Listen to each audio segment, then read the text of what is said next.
Historical buildings, such as churches, universities, government buildings, galleries, palaces, and museums, are invariably protected by law. Any alteration to the original substance is subject to severe limitations that collide with the need to protect frail buildings inherently prone to damage, or to ensure that the buildings are modernized to enable effective heating, cooling, or correct air quality control.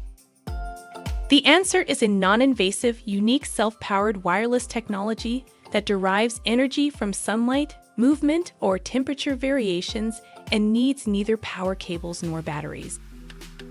Sensors and switches can be easily installed by a simple peel and stick method in almost any position and on just about any surface, including glass, stone, or wood, in a matter of minutes without laying cables or making other structural alterations.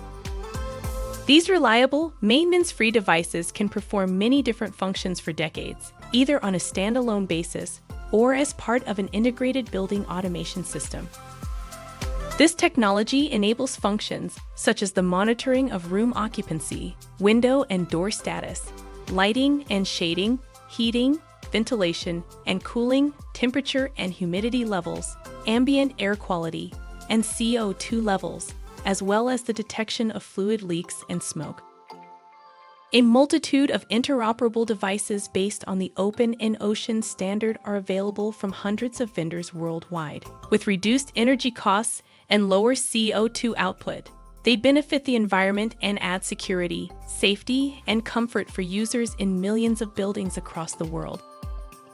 For more information about how you can achieve significant energy savings in historical buildings, visit the provided link or www.inoceanalliance.org.